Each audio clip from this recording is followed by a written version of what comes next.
بسم اللہ الرحمن الرحیم صلی اللہ علیہ وآلہ وسلم۔ ایک عابد نے خدا کی زیارت، دیدار، ملاقات کے لیے 40 دن کا چلہ کیا۔ دن کو روزہ رکھتا اور رات کو قیام کرتا تھا۔ اعتکاف کی وجہ سے خدا کی مخلوق سے یکسر کٹا ہوا تھا اور اس کا سارا وقت آہو زاری اور راز و نیاز میں گزرتا۔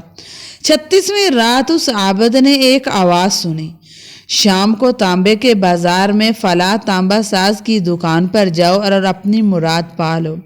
عابد وقت مقررہ سے پہنچ گیا اور مارکیٹ کی گلیوں میں تانبا ساز کی دکان کو ڈھونڈنے لگا۔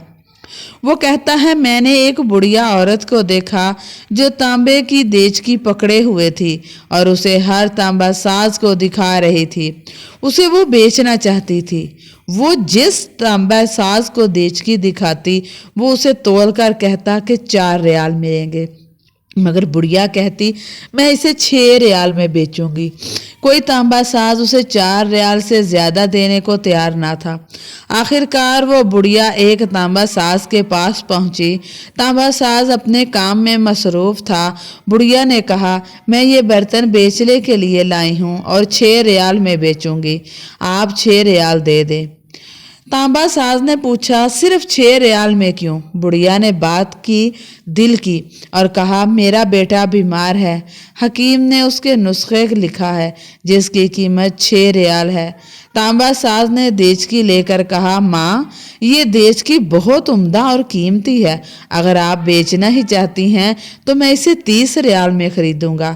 بوڑھی عورت نے کہا کہ تم میرا مذاق اڑا رہے ہو؟ کہا، ہرگز نہیں، میں واقعی 30 ریال میں دوں گا۔ یہ کہہ کر اس نے برتن لیا اور بوڑھی عورت کے ہاتھ میں 30 ریال رکھ دیے۔ بوڑھی عورت بہت حیران ہوئی اور دعا دیتی جلدی سے اپنے گھر کی طرف چل پڑی۔ عابد کہتا ہے، میں یہ سارا ماجرا دیکھ رہا تھا۔ جب وہ بڑھیا چلی گئی تو میں نے تانبے کی دکان والے سے کہا، چچا لگتا ہے آپ کو کاروبار نہیں آتا۔ بازار میں کم و بیش سبھی تانبے والے اسے دیچکی کو تولتے تھے اور 4 ریال سے زیادہ کسی نے اس کی قیمت ہی نہیں لگائی، اور آپ نے 30 ریال میں اسے خریدا ہے۔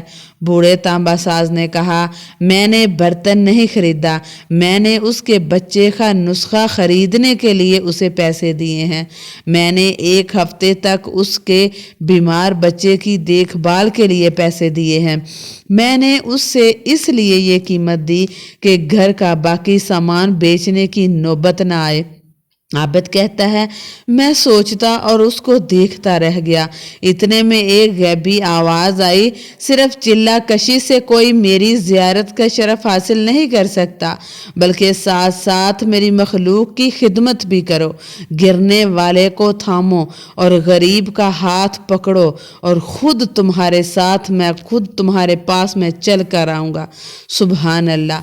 رمضان آ رہا ہے اور اب ہمیں اللہ تعالیٰ کی مخلوق